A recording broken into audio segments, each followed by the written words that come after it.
በአዲስ አበባ እምብርት በታሪካዊ የየካ ተራራ ላይ ለሺዎች ፈውስ የሚሆን አዲስ ተስፋ እየተገነባ መሆኑን ያውቃሉ? ዋርካና ዝግባዎች በከበቡት ያሬዳዊ ዜማ በማይለየውና በቅዱስ ሚካኤል ጥበቃ ስር ባለው የየካ ደብረ ሳህል ግቢ ውስጥ አንድ አዲስ ታሪክ እየተሰራ ነው። ለዘመናት በጸበሏ ስትፈውስ የቆየችው ቅድስት ቤተ ክርስቲያን ዛሬ ደግሞ በሳይንስና በሕክምና የታገዘ ታላቅ የፈውስ ማዕከል ቤተ ሰሊሆም የተሰኘ ሆስፒታል ይዛ ብቅ ብላለች። ይህ ድንቅ ፕሮጀክት አሁን ምን ደረጃ ላይ ይገኛል? ይህን ፕሮግራም እስከ መጨረሻው ተከታተሉን። ታሪኮችን በዝርዝር እንመለከታለን።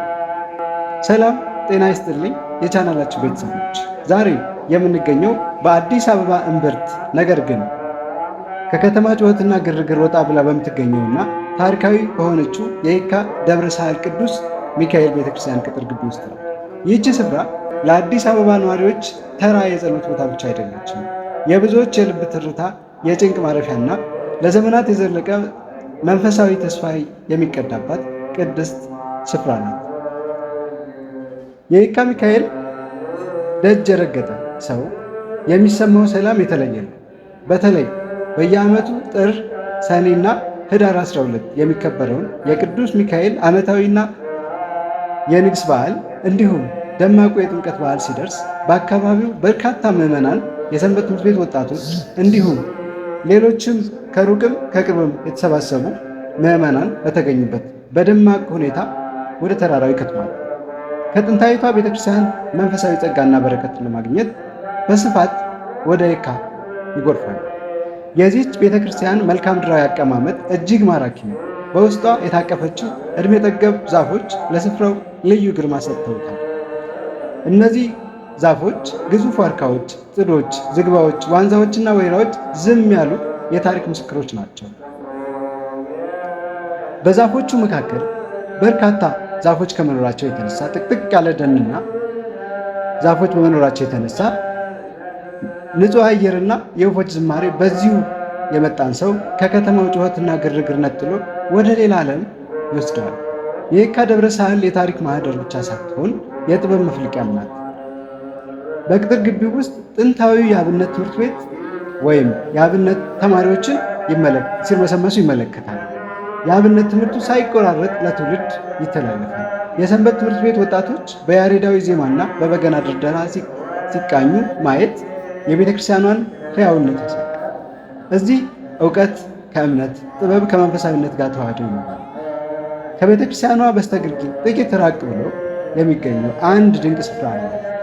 ይኸውም ለረጅም ዘመናት ለምዕመናን የሥጋና የነፍስ ፈውስ ሲሰጥ የቆየው ታሪካዊው የየካ ሚካኤል ቅዱስ ጸበል ነው። ብዙዎች በሕክምና ያልተገኘላቸውን መፍትሄ እዚሁ ጸበል ተጠምቀው እና ጠጥተው ፈውስን አግኝተዋል። ይህ ጸበል የቤተ ክርስቲያኗ የፈውስ ተልእኮ አካል ሆኖ ለዘመናት እየዘለቀ ይገኛል። አሁን ግን ይህ የፈውስ አገልግሎት በሌላ አዲስ ምዕራፍ ሊቀጥል ነው። በዚሁ በጸበሉ ቤቱ አቅራቢያ ታላቅ የምስራች ተተክሏል። ይህም ቤተ ሰሊሆም የተሰኘው ዘመናዊ ሆስፒታል ግንባታ በዚሁ አካባቢ መጀመሩ ነው። ስሙ እንደሚያመለክተው ቤተ ሰሊሆም ማለት የፈውስ ቤት ማለት ነው። ጸበሉ በጸጋ እንደሚፈውስ ሁሉ ሆስፒታሉ ደግሞ በሳይንስና በሕክምና ጥበብ የወገኖቻችንን ስቃይ ለመቀነስ ታስቦ የተነሳ ታላቅ ፕሮጀክት ነው። ይህ ቤተ ክርስቲያን በውስጧ ሆስፒታል የመገንባቷ ራዕይ በዓለም ዙሪያ ያሉ ታላላቅ ኦርቶዶክሳዊ አብያተ ክርስቲያናት ለዘመናት የተጓዙበት የተቀደሰ መንገድ ነው። ለምሳሌ በሩሲያ የሚገኘው ቅዱስ አሌክስ ሆስፒታል እና በግብፅ የሚገኘው የኮፕቲክ ሆስፒታል ምዕመናንን በጸሎት ብቻ ሳይሆን በላቀ የሕክምና ጥበብን በማገልገል ለዓለም ምሳሌ ሆነዋል። ዛሬ የየካ ሚካኤል ቤተክርስቲያንም ይህንን ዓለም አቀፋዊ የፈውስ አሻራ በቤተ ሰሊሆም በኩል እያስረገጠች ትገኛለች። ይህ የምታዩት ግንባታ ተራ ህንፃ ብቻ አይደለም። G+12 ሆኖ የተነደፈውና የቤተ ሰሊሆም ሆስፒታል በአሁኑ ወቅት ወሳኝ የሆነው መሰረት ላይ ስራው እየተሰራ ይገኛል። ማንኛውም ግዙፍ ህልም ከመሬት ስር ይጀምራል። ይህ ጠንካራ መሰረት ዛሬ መቆሙ የነገ ሆስፒታል ግማሽ ስኬት ነው። ሆስፒታሉ ሲጠናቀቅ ዘመናዊ የሕክምና መሳሪያዎችን አሟልቶ ለእናቶች፣ ለህፃናትና ለአካባቢው ማህበረሰብ ተደራሽ ይሆናል። በቤተ ክርስቲያን ጥላ ስር የሚገኝ ሆስፒታል በመሆኑ ታካሚዎች በሕክምና ባለሙያና እጅ ብቻ ሳይሆን በመንፈሳዊ ሰላም ውስጥ ሆነው እንዲታከሙ እድል ይሰጣቸዋል። ውድ ተመልካቾቻችን መሰረት ተጥሏል፣ ተስፋውም ለምልሟል። አሁን ግን ይህ ታላቅ ህንፃ ከፍ አድርጎ ለማቆም የሁላችንም እጅ ያስፈልጋል።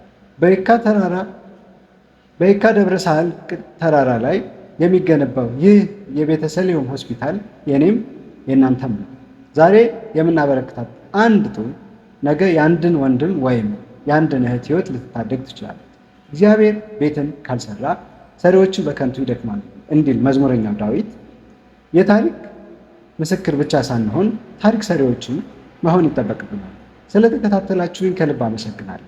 ይህ ቪዲዮ ለብዙዎች እንዲደርስ ላይክ፣ ሼር ማድረጋችሁን አትርሱ። በሚቀጥለው በሌላ ድንቅ ቪዲዮ እስክመለስ ድረስ መልካሙን ሁሉ እየተመኘው በዚሁ እሰናበታለሁ። ሰላም ለሰው ልጆች ሁሉ፣ ሰላም ለሀገራችን። አመሰግናለሁ።